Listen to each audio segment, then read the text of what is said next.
Su sustancia está hecha de evocación, recuerdo, rememoración y de lo que toma del porvenir. Porque es una parte fundamental de nuestra identidad. Somos nuestra memoria. El programa de Lina que nos lleva de viva voz con los especialistas. ¿Qué tal? Muy buenos días. Esto es Radio INA. La Secretaría de Cultura y el Instituto Nacional de Antropología e Historia los invitan a acompañarnos en la emisión de la serie Somos Nuestra Memoria. Mi nombre es José Ángel Domínguez y me da muchísimo gusto contar con la presencia de Carolina Carreño. Ella es Carolina Carreño Vargas, subdirectora de Educación Patrimonial, Públicos y Comunidades. Muchísimas gracias por tu tiempo. Bienvenida. Muchas gracias. Hola, muchas gracias. Buena tarde. También está con nosotros Montserrat Navarro Herrera, de la Jefatura de Educación Patrimonial. Gracias por tu tiempo, bienvenida. Al contrario, José Ángel, un gusto. También Yolotul Figueroa Silva, de la Jefatura de Promoción y Vinculación Comunitaria. Bienvenida. Muchas gracias, un placer.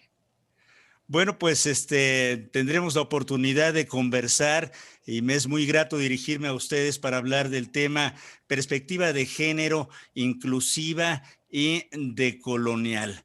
Así que arrancamos con un tema que es complicado y no está exento de aristas, pero nos gustaría entender el contexto primero, ¿no? Y yo les preguntaría, ¿qué es la Coordinación Nacional de Museos y Exposiciones del INA? Y también a qué se dedica la Subdirección de Educación Patrimonial, Públicos y Comunidades. Montserrat, Carolina, ¿te parece bien si nos cuentas?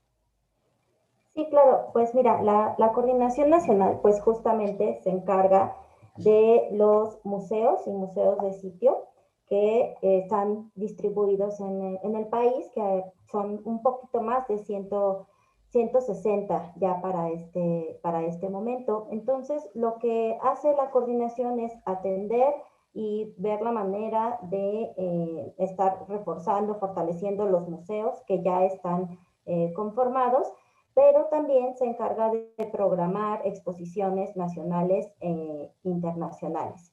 Y dentro de esta coordinación nacional hay tres direcciones.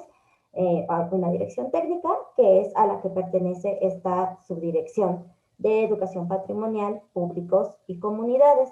En realidad, esta subdirección es como muy jovencita, acaba de estructurarse como tal, recién este año con las nuevas reacomodos en organigramas y demás, pero la labor de educación patrimonial es una labor que ya tiene mucho tiempo haciéndose en la Coordinación Nacional de Museos, y en el instituto el próximo año esta labor educativa cumple 70 años ya, ¿no? De empezada, que empieza así con poquitos destellos en el Museo Nacional de Historia, en Antropología, se van sumando poco a poco hasta que ahorita pues ya hay una intención, un programa nacional de educación patrimonial, y se suman este año estas otras funciones de vinculación comunitaria, de inclusión y de atención a públicos, que ya también existían y se venían elaborando. Más bien es una cuestión de que se articulan o nos articulamos todas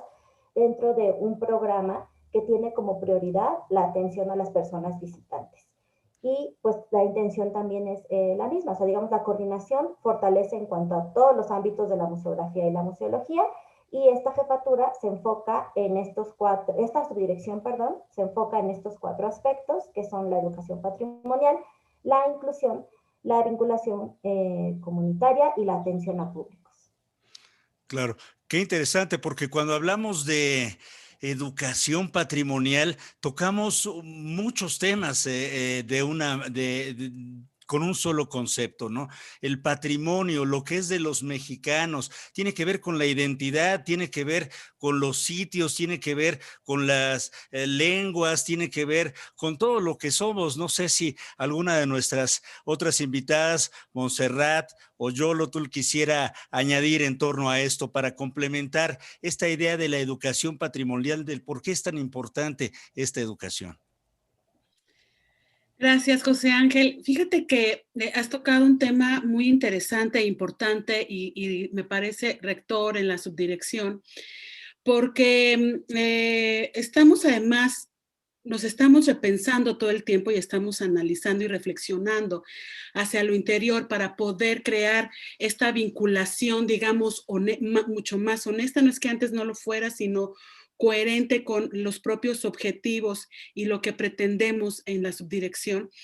Y cuando hablamos de patrimonio, fíjate que nos gusta más el término de herencias culturales o todo lo que tiene que ver con nuestro pasado, pero que además está ligado con el presente. Y de repente, me parece que, no de repente, en los museos, los museos son algo así como un recipiente de la memoria, en muchos sentidos. Ahora también hablamos de lo material y de lo inmaterial, no solamente lo tangible es lo que le interesa a un instituto como el INAH, sino también el pensamiento, los conocimientos, técnicas, habilidades de nuestras ancestras y de nuestros ancestros.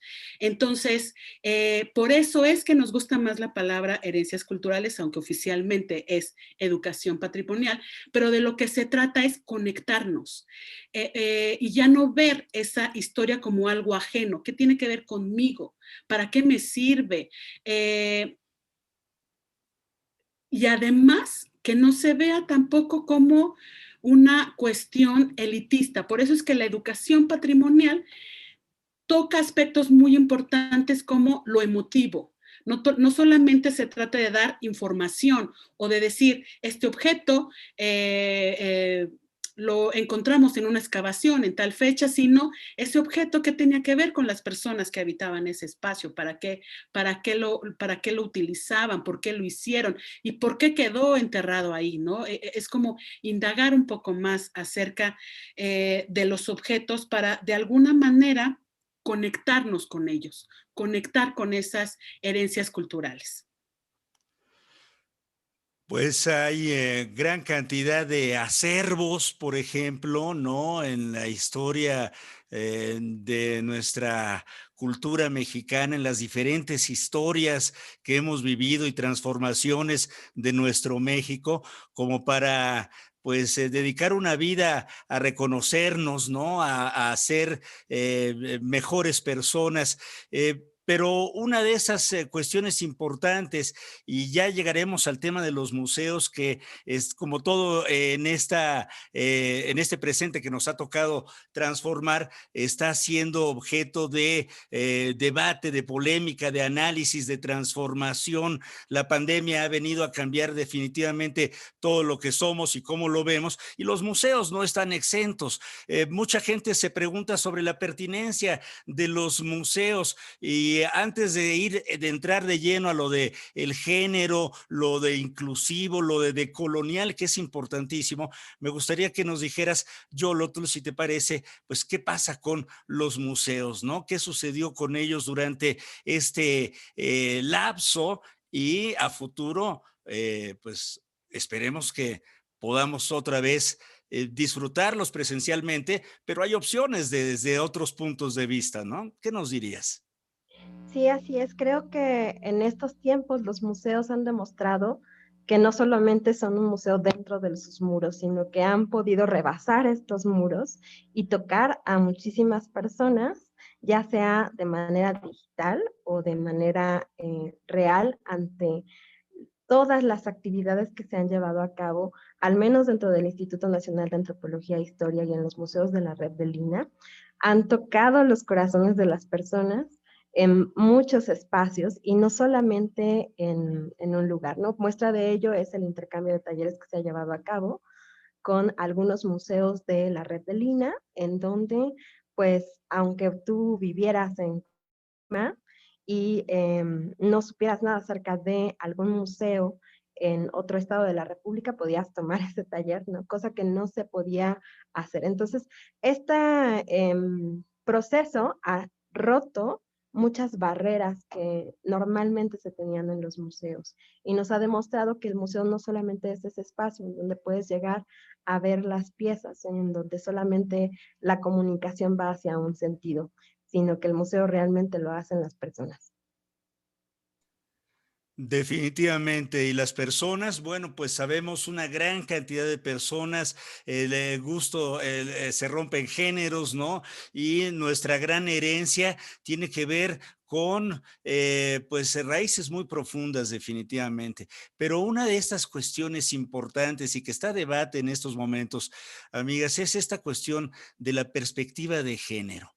¿Por qué hacer énfasis en la perspectiva de género? Tendríamos que hablar de estos términos, a qué nos referimos, qué significan cada uno de ellos. Si les parece, vamos platicando de ellos de perspectiva de género. ¿Te parece bien, Carolina?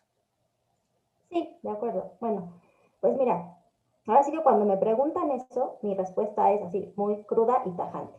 Es importante hacer énfasis en la perspectiva de género porque nos matan de 11 por día, ¿no? O sea, son 11 mujeres muertas al día en el país por feminicidio.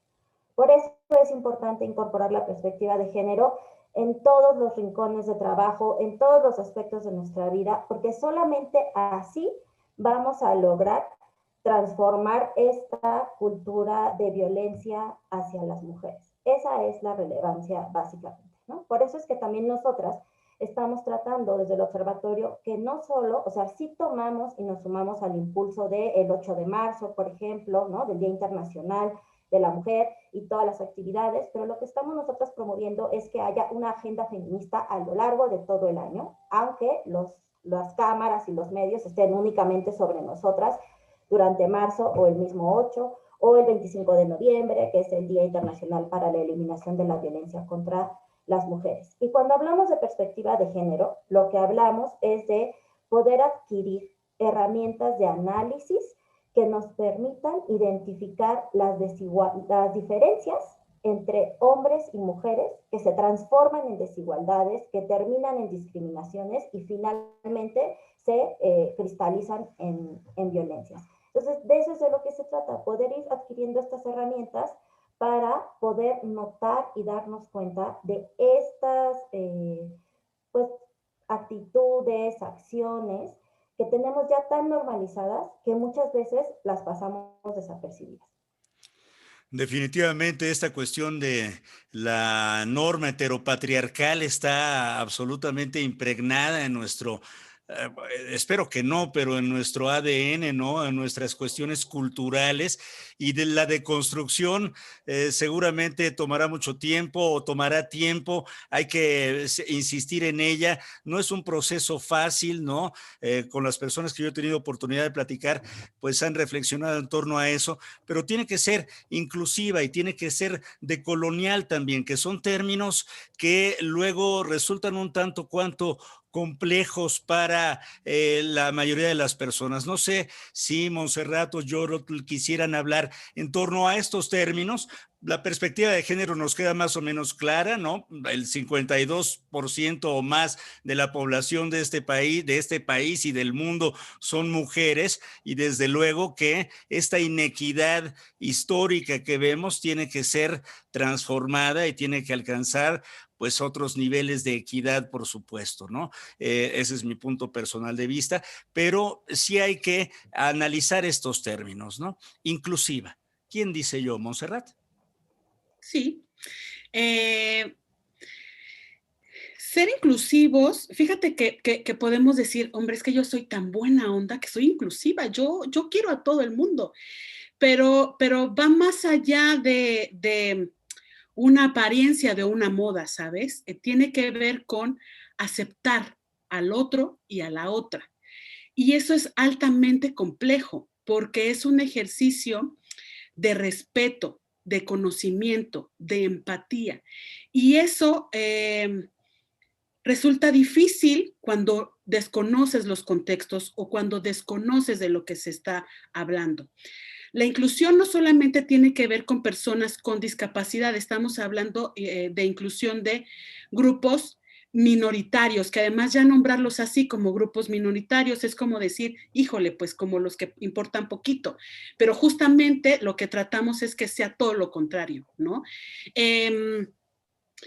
un ejemplo, seguir pensando en que la inclusión es poner solamente plecas en braille, bueno, pues resulta que eso no incluye a casi a nadie, porque pocos son los ciegos que leen braille, es muy cansado leer braille, y si además no hay un piso podotáctil para poderte acercar a ese texto, tampoco es accesible, no es incluyente.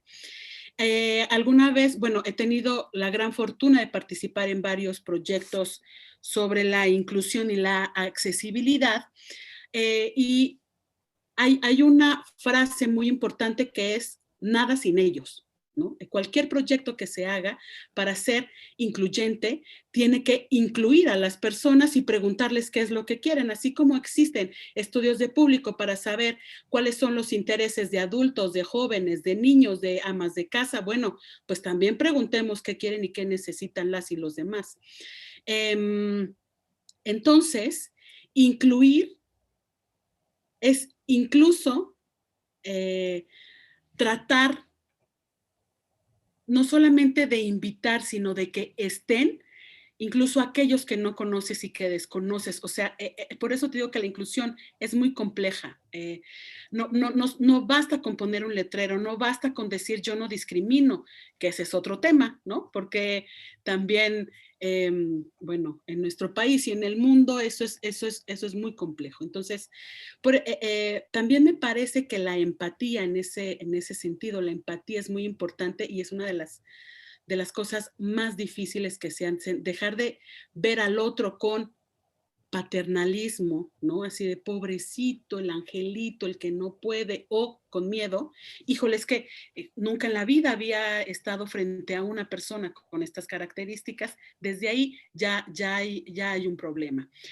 Y un tip, digamos, general es, si vamos a hablar de cualquier persona o de intentar hacer inclusión, tratémoslos y tratémoslas como personas. Son personas antes que cualquier otra cosa. Somos personas. Entonces, la inclusión se trata de eso, de reconocernos como personas, que tenemos además derechos culturales, o sea, no les estamos haciendo ningún favor, es parte como servidores y servidoras públicas de llevar a cabo acciones visibles para que la atención hacia diferentes grupos de la sociedad puedan sentirse bien recibidos y acogidos en espacios públicos como los museos y zonas arqueológicas.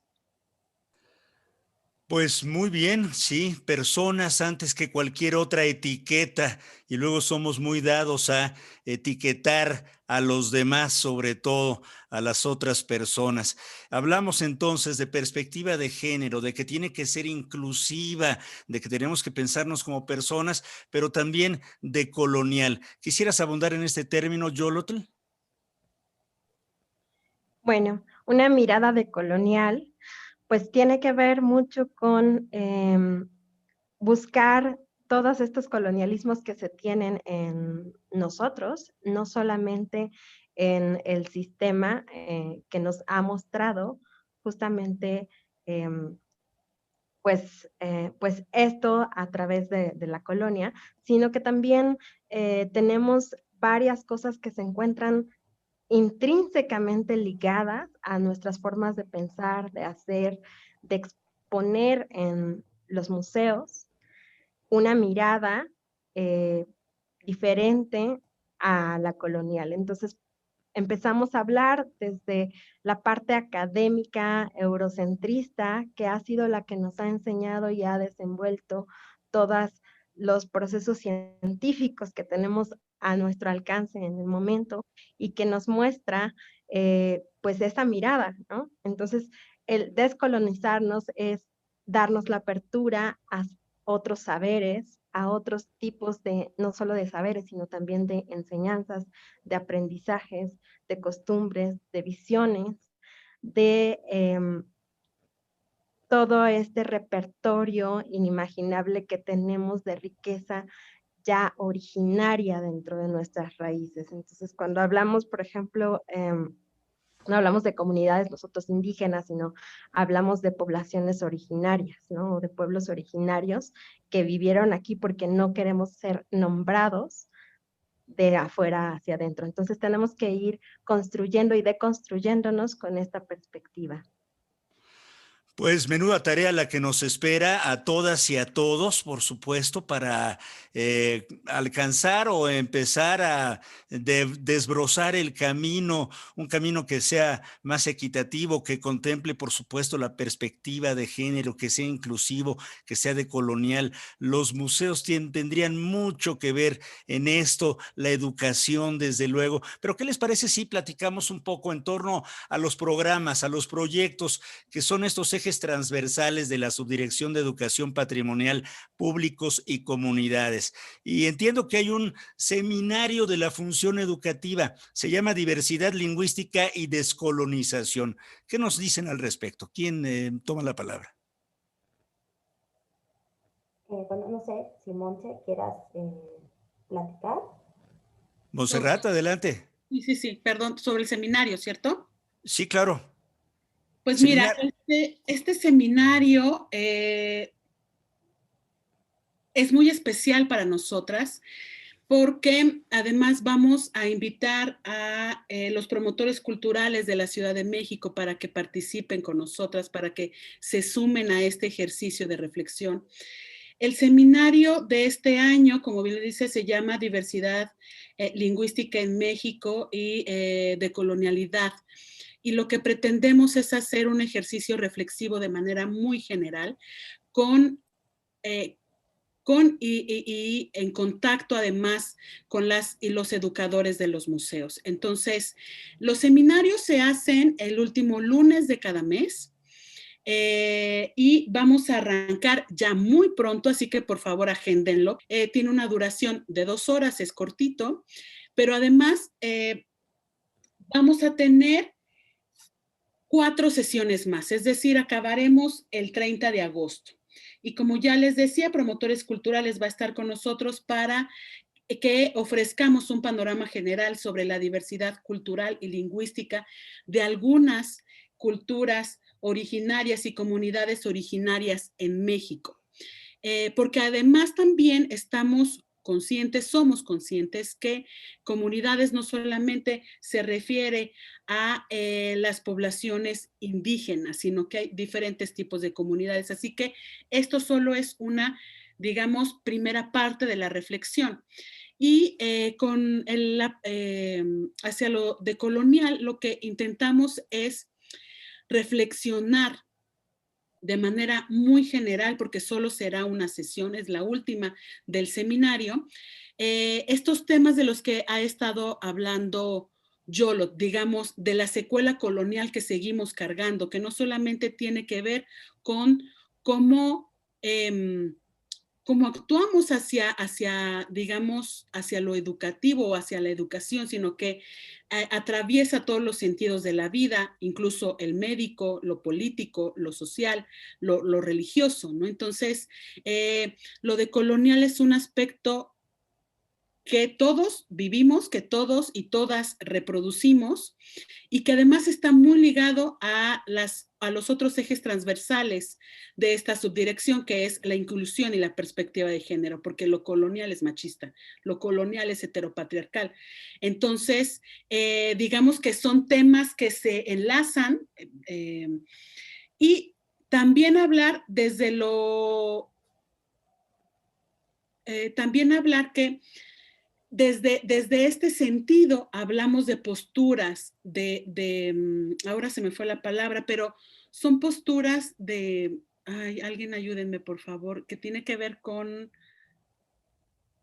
ser blanco, con tener ciertas posturas de privilegio, perdón. Estamos hablando de posturas de privilegios, ¿no?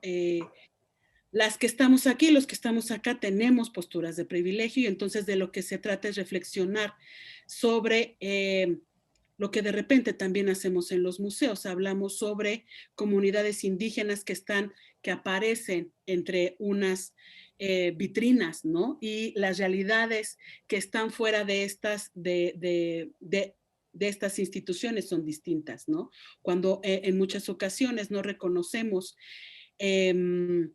los derechos, sus derechos. Entonces, sí son temas complejos porque implica desaprenderte, ¿no? O sea, implica hacer una reflexión constante, continua, porque esto no tiene solamente desde que naciste, o sea, estamos hablando de siglos, ¿no?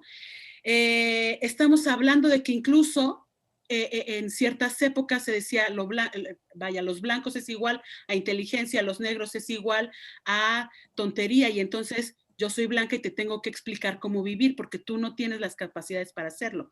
Y entonces lo explicaban a través, por ejemplo, de ciertas características físicas, la forma del cráneo, ¿no? Y de ahí también viene, por ejemplo, qué es lo bello, cuáles son esos cánones de bellezas heredados desde lo europeo. Entonces, vaya, te digo, es como estos temas atraviesan nuestra vida entera, y de ahí también lo importante o lo relevante en la educación patrimonial, porque nosotros estamos en constante contacto con personas y somos entonces reproductoras, podemos ser reproductoras de discursos. ¿Qué discursos queremos compartir? ¿Qué es lo que queremos hacer? O a lo que nosotras apostamos es más bien no a reproducir ningún discurso, sino crear diálogos, escucharnos, tener escucha activa de manera constante. Y eso también es complejo, ¿no? Porque normalmente lo que hacemos es decir, mira, te vengo a enseñar todo lo que sé. Y de lo que se trata en estos ejercicios, como el seminario, es compartir lo que somos, lo que sabemos, lo que hemos aprendido y lo que queremos desaprender. Me parece que eso es uno de los ejercicios fundamentales del seminario. Pues vaya ejercicio complicado, interesantísimo, necesario además, ¿no? Hay muchos temas, muchas aristas a lo que están diciendo nuestras invitadas, Yolotl, Montserrat, Carolina. Una cosa que me parece muy importante resaltar es esta cuestión de los privilegios, ¿no? Y me toca directamente porque todas las personas que estamos aquí, los varones somos los que tenemos muchísimo más privilegios, lo notemos o no lo aceptemos o no, existe esta cultura del privilegio que tiene que transformarse, que tiene que revolucionarse, que tendrá que ser reconstruida, deconstruida y reconstruida. Otra de las cuestiones, pero dificilísimo hacerlo porque darse cuenta y renunciar a los privilegios, uy, es una cuestión muy complicada. Yo, un ejemplo, por ejemplo, disculpen ustedes la reiteración, la cuestión de las lenguas originarias. Las hemos dado por hechos durante muchos años. Son más de casi 70 lenguas originarias en nuestro país, muchas en peligro de extinción, y hay una cultura de la discriminación que todavía persiste en ese ámbito. No sé si Carolina o yo quisieran hablar un poco en torno a esto que tiene que ver con cómo hablamos, cómo describimos el mundo, los que nos decimos mexicanos, que somos muchos, ¿no? Sí, pues como dices, ha habido como una constante discriminación que está basada también en estas cegueras, en cuestiones que no notamos porque damos por, o asumimos, damos por hecho que, como dices esto de ser mexicanos, hay una única forma de ser mexicanos, ¿no? Y entonces compartimos algunas ideas en conjunto, desde esta idea que a principios de 1900 de ser esta raza de bronce, en donde se trató de homogeneizar a todos y tener este orgullo mestizo y de, pues, o sea, todos somos una mezcolanza, en el que se está negando esta diversidad. Entonces, desde ahí estamos siendo educadas y educados todos, en donde ni te cuestionas, ¿no? O sea, si tú no tienes como lengua materna o una lengua diferente al español, ni por aquí te pasa, ¿no? O sea, que no hay servicios educativos en todas las lenguas maternas que existen en el país, que no hay servicios culturales tampoco. Creo que esa también es una carencia grave del instituto que estamos tratando de pues de paliar un poquito. O sea, yo sé que este esfuerzo del seminario es como ponerle un curita a una enorme herida, ¿no? Pero es como, creemos que, pues, aunque sea ese esfuerzo nos toca hacer. Y el seminario tiene una convocatoria ahora nacional. Cuando se hacía de manera presencial, únicamente abarcábamos Ciudad de México y estados vecinos. Ahora, mediante las redes sociales, hemos llegado a extendernos a otros espacios y pues la intención es justamente del seminario como de la camarilla el compartir saberes y proporcionar también herramientas que nos puedan servir justamente para la inclusión y para poder facilitar el ejercicio y el respeto de los derechos culturales de todos y todas las personas. Y creo que también de manera personal, yo me incluyo dentro de este grupo de personas que recién empieza como a tomar conciencia de esto, que era una ceguera mía también, ¿no? Que de repente yo podía planear mis actividades y decir, ah, bueno, y algo para las personas ciegas, y algo para las personas sordas, y algo en especial para el colectivo de mujeres o varios colectivos de mujeres, pero evidentemente también desde mi posición en el mundo me costaba trabajo el que de inmediato yo dijera, y también tengo que considerar que en México, como dices, se hablan cerca de 70 lenguas diferentes al español y que no estamos facilitando el acceso a la cultura ni a los espacios culturales para que se exprese su propia cultura, sino que esta cultura hispanohablante es la que está acaparando la mayor parte de los recintos. ¿Alguna reflexión al respecto, Yolotl? Sí, así es. En cuanto a las lenguas indígenas, la importancia de las lenguas, más bien de los pueblos originarios aquí en México, pues radica un tanto en el reconocimiento de ser indígena en México. Por ejemplo, en otros países, el reconocimiento indígena viene a partir de la pertenencia de la tierra, de la parte cosanguínea, ¿no? Pero aquí en México, el reconocimiento de lo indígena tal cual como lo establecen en la Constitución, tiene que ver con las lenguas. Entonces, eso significa que hay una redefinición totalmente y una, digamos que una intención un poco de justo apartarnos con esta raíz, ¿no? Entonces, ya no somos indígenas si no hablamos una de esta lengua. Entonces, ¿qué es lo que nos hace ser mestizos también, no? Porque en otros países también se reconoce a los mestizos como parte de los indígenas. Entonces, la difusión de estas lenguas, la pertinencia de establecerlas como algo importante para la labor de la institución, tiene que ver también con la definición de nosotros como individuos dentro de este sistema pues totalmente colonialista y eurocentrista. Asimismo, una de las cosas como importantes o claves que hemos detectado es que hemos de repente hablado con compañeros de otros estados de la República y les hemos preguntado acerca de si hablan otra lengua y pues la respuesta ha sido muchas veces positiva, ¿no? Pero en la mayoría de los casos no se han desarrollado actividades en torno a estas lenguas. Entonces, nos reconocemos como personas que hablamos otras lenguas o como personas que hablan otras lenguas, pero no hemos ejercido como tal esto, ¿no? Cuando estamos en una institución que pues promueve justamente este patrimonio inmaterial.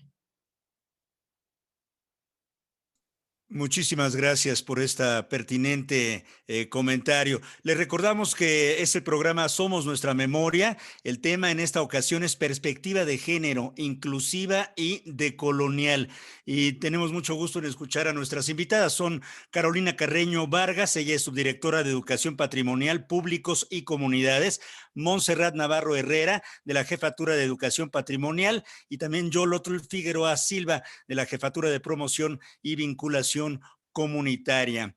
Y bueno, pues si les parece, podríamos continuar con estas jornadas de experiencias, museos y comunidad, porque todo esto que ustedes están proponiendo y del cual estamos hablando, tiene que ver con un objetivo específico, que es cómo toda esta perspectiva de género, como esta de colonialidad, como esta cuestión inclusiva, se puede transportar a una experiencia museística y que esta experiencia tenga que ver con la comunidad. ¿Esto es correcto? Así es, justamente una parte fundamental son las comunidades que están no solo alrededor de los museos, sino las comunidades que se atienden y la vinculación comunitaria en estos museos. Las jornadas de experiencias, museos y comunidad son un espacio de encuentro, un espacio bimestral en donde se reúne personal de los museos del instituto a nivel nacional, y en donde las compañeras comparten ámbitos de reflexión, pero también experiencias comunitarias, en un diálogo como muy, muy horizontal, en donde hablamos sobre las necesidades, pero también sobre las oportunidades que pueden haber en nuestros museos relacionados con estos procesos de vinculación comunitaria.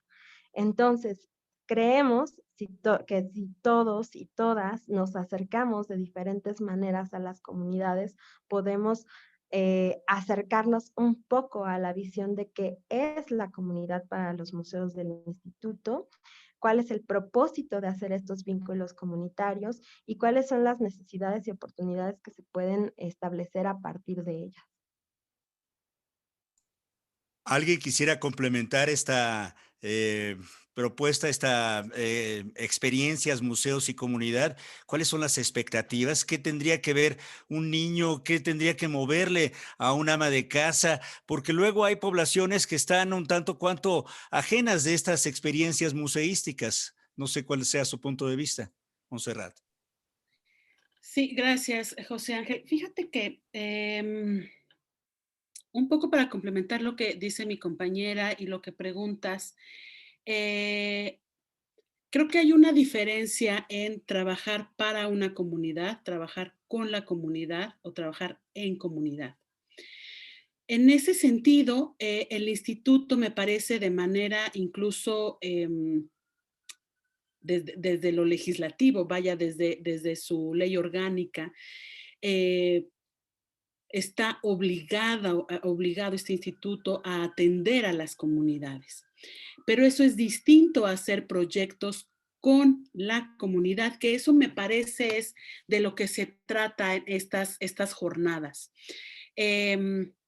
No se trata de darle chance a nadie entrar, sino se trata de crear proyectos en conjunto que atiendan a necesidades e intereses de comunidades específicas, de conocer además esas comunidades y a partir de ello crear acciones que esas mismas comunidades propongan. Por eso es tan complejo hacer comunidad, porque te digo, no se trata solo para la comunidad, sino en y con la comunidad. ¿Y ¿Y cómo es que cuáles comunidades, no? Porque podríamos hablar de muchas comunidades. ¿Qué pasa, por ejemplo, con los adultos mayores que últimamente han sido realmente reincorporados a la vida nacional, por ejemplo?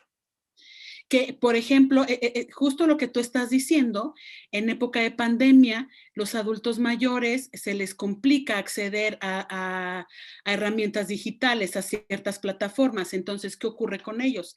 Y me encantaría darte un caso muy específico y muy claro de lo que se trata esto de hacer comunidad. Una compañera nuestra, Sandra Limón, a la cual le mando un gran saludo, es compañera de Monterrey, del Museo Regional de aquel lugar. Ella decide y se da cuenta de esto. No todo el mundo tiene acceso a una computadora, no todo el mundo tiene internet, no todo el mundo tiene estos privilegios de los que estamos hablando. Entonces, ella se fue a la calle y empezó a preguntarle a la gente, a las personas que se encontraban en la calle. Bueno, primero se presentaba, por supuesto, y les preguntaba, oigan, yo soy del museo, ¿de qué les interesaría que les hablara? Y entonces, a partir de eso, crea ciertos contenidos para a la gente que se encuentra, lleva una carpeta con imágenes, con material educativo y comienza a platicar. Entonces, ella decía en una de estas, en la jornada que tuvimos recientemente, que para hacer comunidad hay que conocer a la comunidad. Y entonces ella va, toca la puerta y empieza a conocerla. Ese simple ejercicio, y lo estoy entrecomillando, simple porque es muy complejo, la carga laboral que siempre tenemos, ¿no? Los proyectos que de por sí ya tenemos que atender, vuelven muy complejo, muy difícil, acciones como esta. Sin embargo, las creemos fundamentales para de verdad estar hablando de una atención a las comunidades, con las comunidades. Algo que es imprescindible construir en este momento, por supuesto. Al inicio de esta charla, Carolina Carreño Vargas empezó con las cifras que a todos nos duelen muchísimo, que son las cifras del feminicidio en nuestro país y que son aproximadamente 11 mujeres diarias, una cifra vergonzante definitivamente. Y un caso de estos es el de Raquel Padilla Ramos. Que ahora tiene, pues ha cobrado mayor relevancia por la lucha femenina en todos los ámbitos, pero que me gustaría que nos hablaran un poco de Raquel, porque hay un observatorio, y que nos hablen de esta, digamos, de esta empresa de construir un observatorio con el nombre de esta destacada académica fallecida trágicamente. ¿Quién quisiera hablar? Carolina, adelante. Sí, bueno, pues justamente como lo mencionas, este observatorio decidimos ponerle su nombre porque nos, digamos, fue a raíz de su feminicidio el 7 de noviembre de 2019 que nosotras empezamos a organizarnos y como, pues sí, allá movernos de manera colectiva y organizar acciones colectivas. Nosotras al inicio éramos solamente cinco mujeres, ¿no? Que éramos nosotras tres, Alicia Martínez del Museo del Virreinato, Juanis Medina, que ella estaba en ese entonces en Aguascalientes, y nos organizamos porque en realidad yo creo que fue como muy impactante para muchas de las mujeres que formamos parte del instituto el vernos como golpeadas de esta manera como mucho más directa. En mi caso en particular, yo no conocí a Raquel digamos, en vida, yo la conocí ya después a través de sus libros, de sus conferencias, de sus redes sociales, pero había muchas compañeras que ya llevaban mucho más tiempo aquí, que tenían vínculos más directos, pero yo creo que a todas nos pegó de alguna manera, o sea, a algunas sí emocionalmente mucho más fuerte, a otras únicamente con un miedo compartido de pensar, de compartir historias de, pues pude ser yo, porque veían similitudes entre su caso y sus casos personales. Y nosotros ya estábamos desde antes tratando de organizarnos y de hacer algo. Creíamos que no era, digamos, suficiente lo que hacíamos cada quien de manera aislada y desarticulada. Y es a raíz de este feminicidio que empezamos a organizarnos. Todavía no sabíamos bien exactamente qué era lo que íbamos a hacer, pero fue ahí cuando decidimos que teníamos que impregnar todos nuestros espacios de acción públicos y privados de este trabajo para eliminar la violencia hacia las mujeres. Y después de organizar un homenaje a Raquel, el 25 de noviembre de ese año, nos empezamos a conformar y fue como surge la convocatoria a Museos Violetas. Antes estábamos pensando en, bueno, pero ¿qué hacemos? Nos vamos a ir como una colectiva independiente, como ocurrió con las restauradoras con Glitter, o lo vamos a hacer con el respaldo institucional. Ocurrieron varias coyunturas que nos facilitaron las cosas y dentro de la Coordinación Nacional de Museos y Exposiciones se nos dio el apoyo para entonces formarlo como a una iniciativa institucional, y esa iniciativa de YOLOT quien propone que la estructura sea la de un observatorio, ¿no? Entonces que justamente pueda estar pues un poco sí, evaluando, checando, acompañando, facilitando la implementación de estrategias en los museos del instituto y también que no pertenecen a Lina.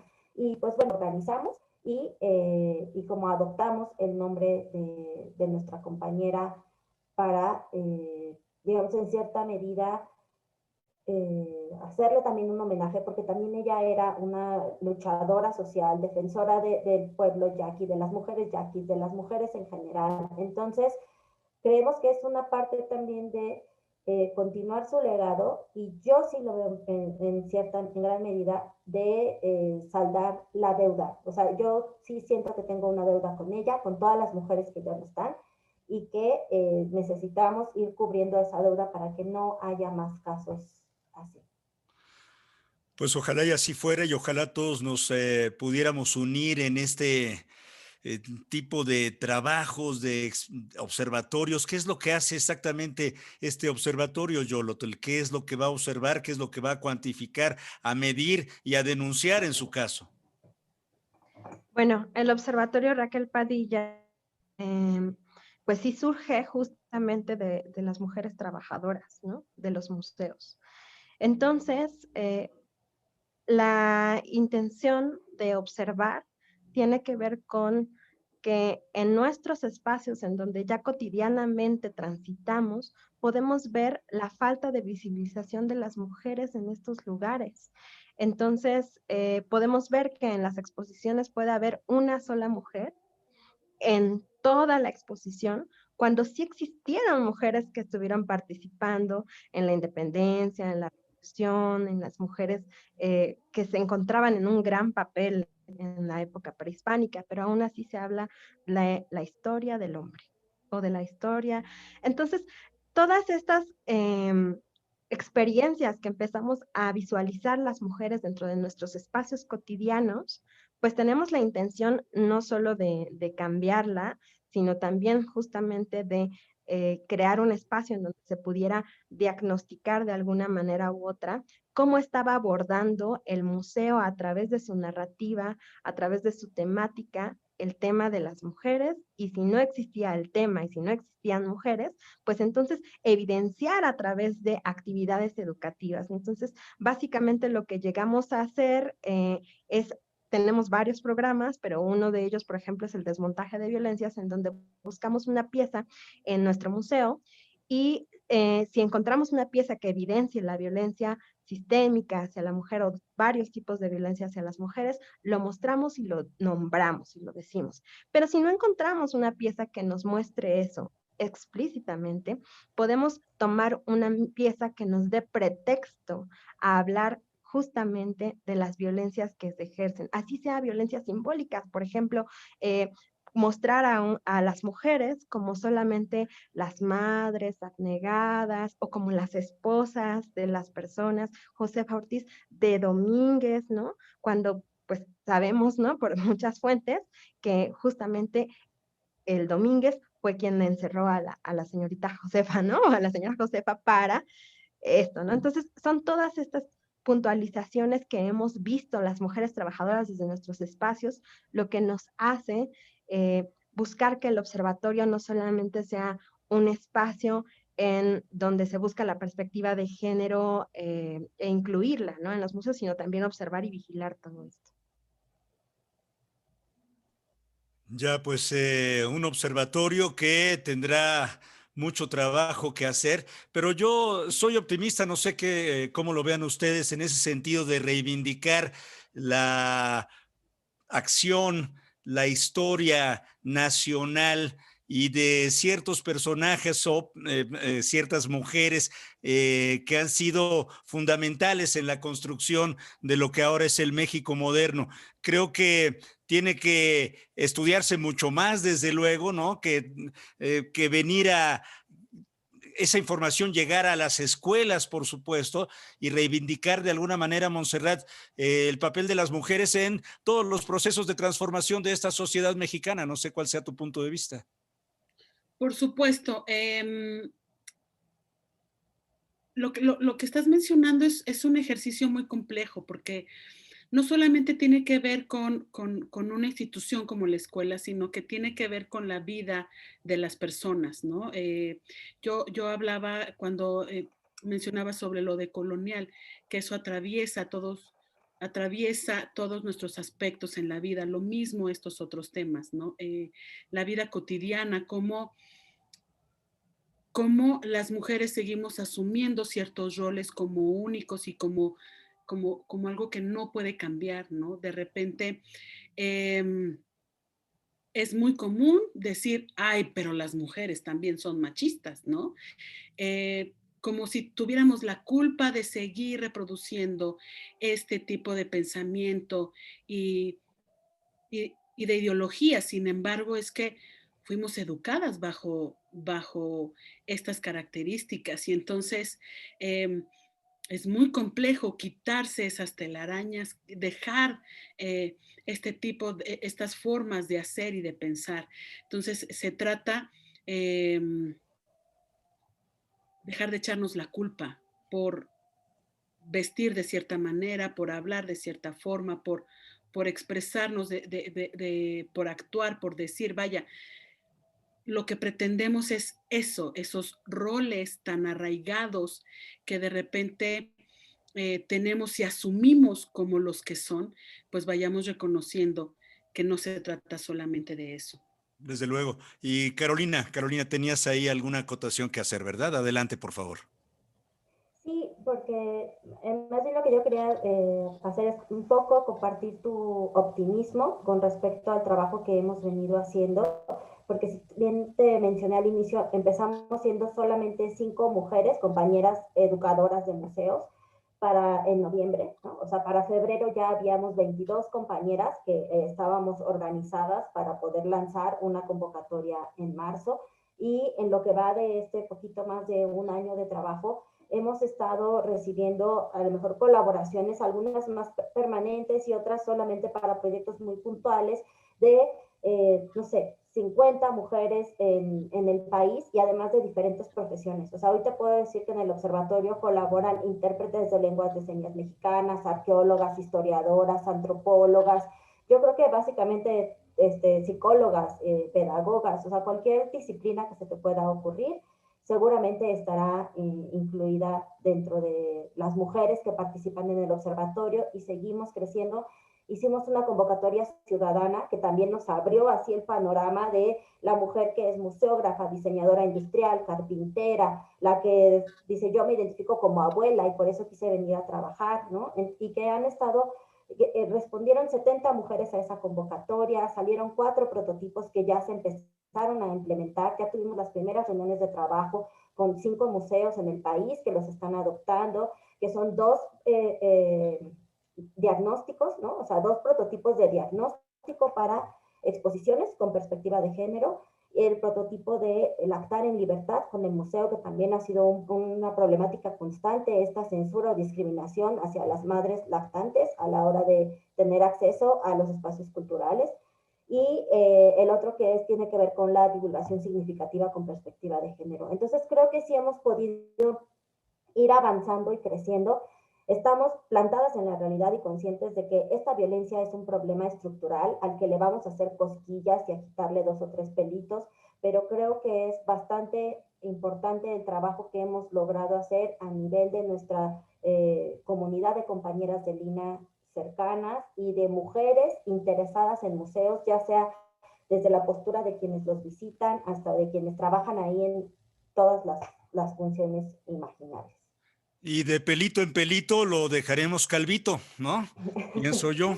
Pero bueno, hay que trabajar, y por supuesto que es un camino complicado. Esto tiene que ver con lo que llaman laboratorios ciudadanos en museos, porque luego los museos se convierten en espacios inalcanzables, ¿no? En espacios que solo unos cuantos privilegiados o extranjeros gozan en nuestra ciudad, que está llena de ellos y que son maravillosos, o en el mundo. ¿Qué nos dicen al respecto? Montserrat, Jordan, cualquiera de las dos. Venga, Montserrat. No, Joel, por favor. Yolotl, venga. Gracias. Así es una de las herramientas que utilizamos en el observatorio, los laboratorios ciudadanos, pero que se está integrando al área de promoción y vinculación comunitaria. Y bueno, como tú lo comentas, tradicionalmente los museos se ven como este espacio en donde la comunicación va hacia un solo lugar, ¿no? Y las únicas repercusiones que tienen los visitantes o los públicos dentro de los museos o las comunidades, pues son esta libreta que está hasta el final de las exposiciones o estos estudios de público que se tienen, pero para que estas observaciones pasen realmente a los museos, pues pasan por muchos filtros. Entonces, ¿qué pasaría si la ciudadanía toma justamente estos espacios, estas problemáticas reales de sus comunidades, de sus espacios, de lo que ellos piensan en torno a los museos, para generar propuestas que estas propuestas, tal cual, sin pasar por ningún filtro, pudieran aplicarse a los museos. Y eso es lo que está pasando con los prototipos. Entonces, la preocupación sobre la lactancia fue una preocupación ciudadana, ¿no?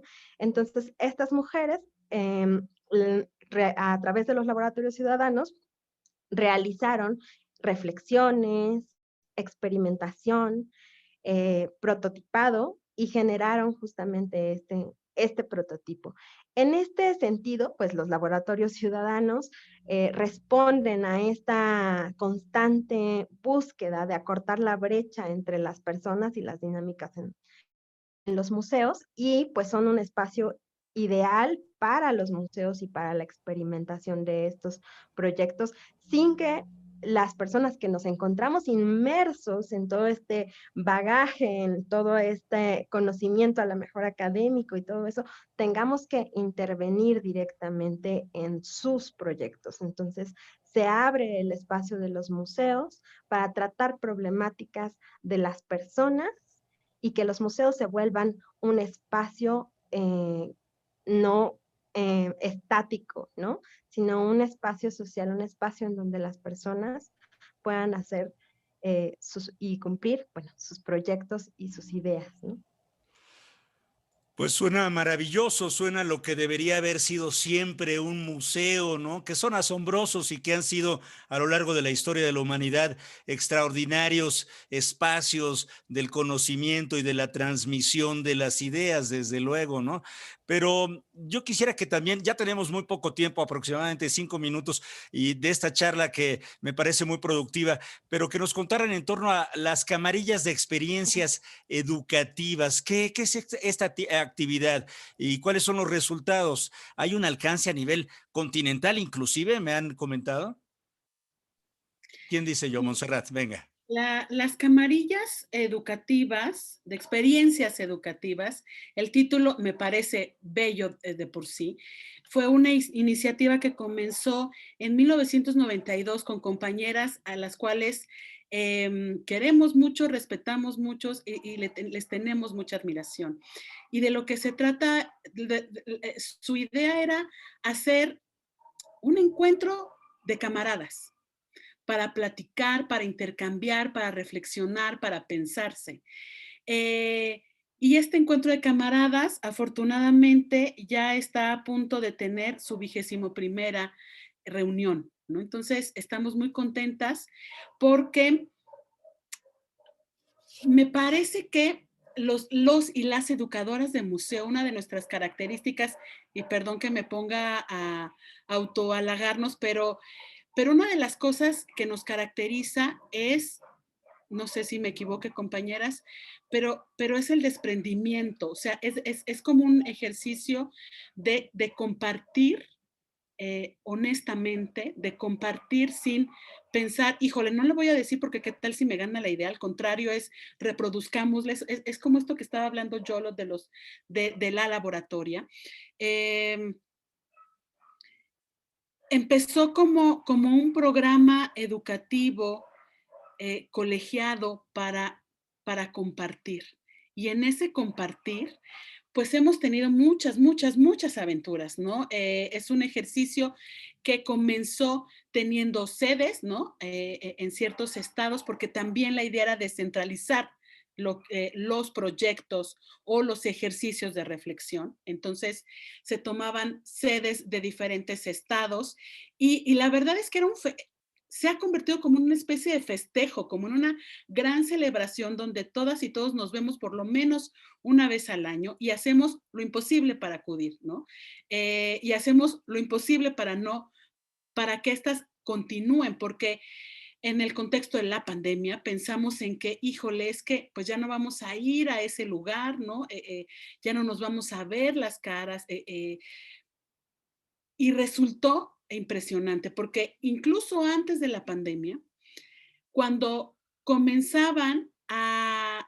cuando comenzábamos a lanzar la convocatoria, comenzaron a escribirnos de Chile, de Guatemala, de diferentes partes de Latinoamérica, y la verdad es que nos sorprendió muchísimo y lo agradecemos, y así es como se han ido sumando otras voces, otras perspectivas, otras maneras de ver el mundo, pero además de resolver y de actuar, porque otra de las características de los educativos es que no solamente nos quedamos en teorías o en formas de pensar, sino que actuamos, vamos hacia la acción.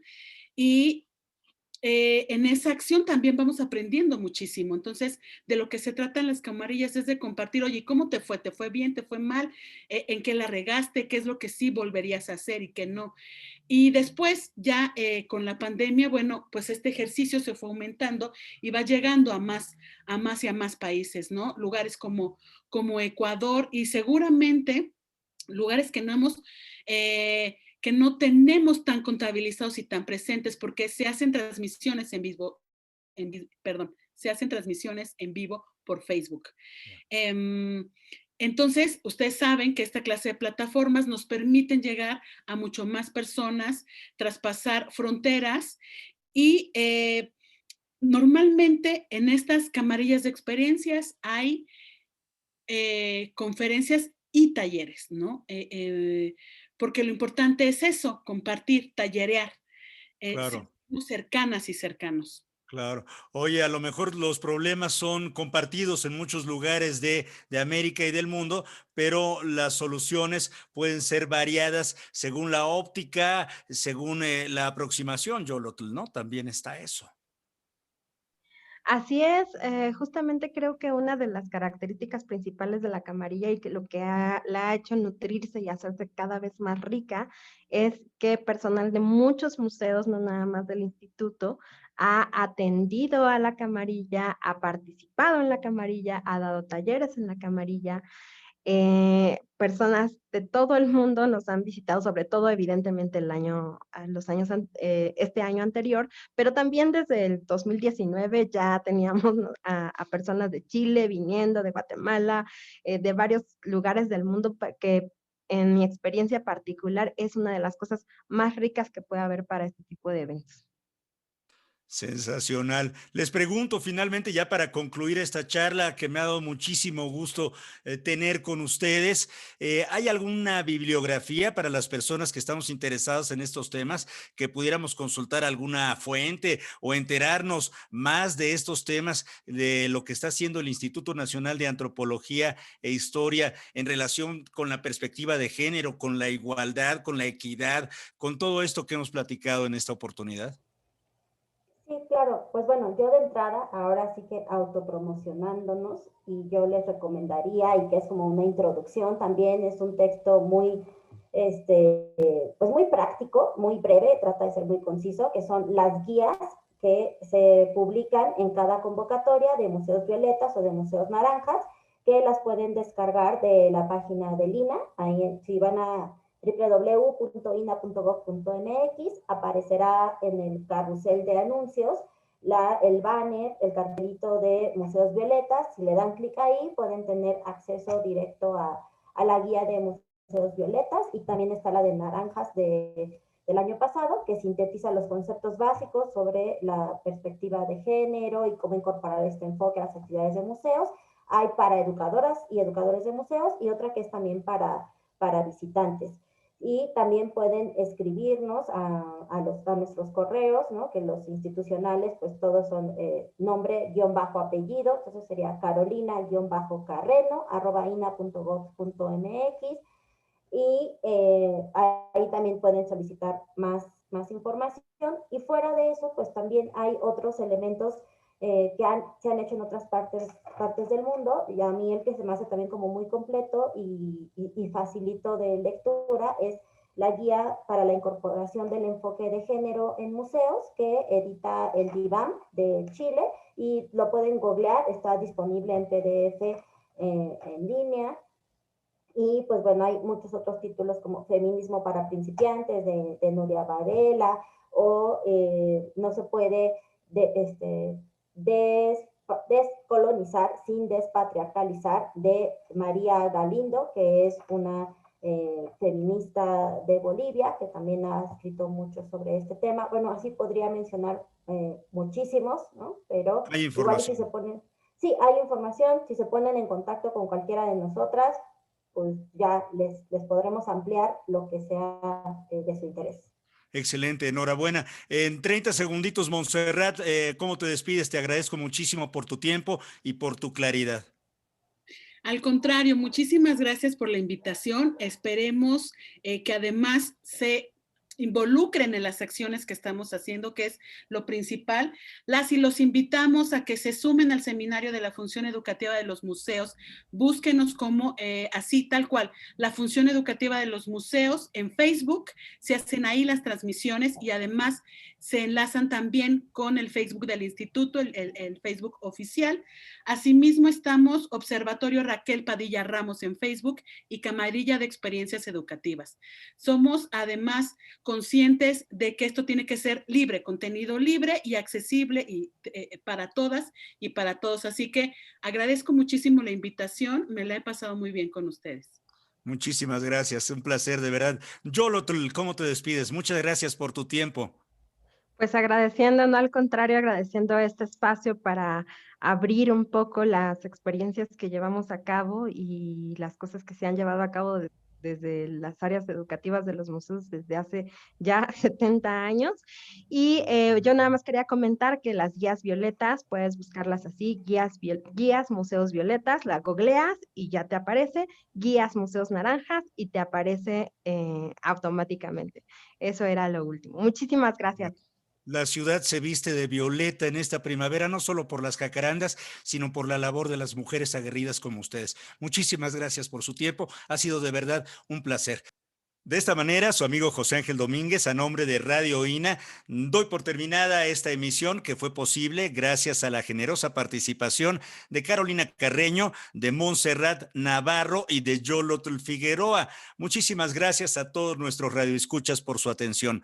Les sugerimos consultar más de nuestra producción a través de www.radio.ina.gov.mx. Les comento que en la realización participamos la Dirección de Medios de Comunicación a través de la Subdirección de Radio INA con Gabriela Marentes.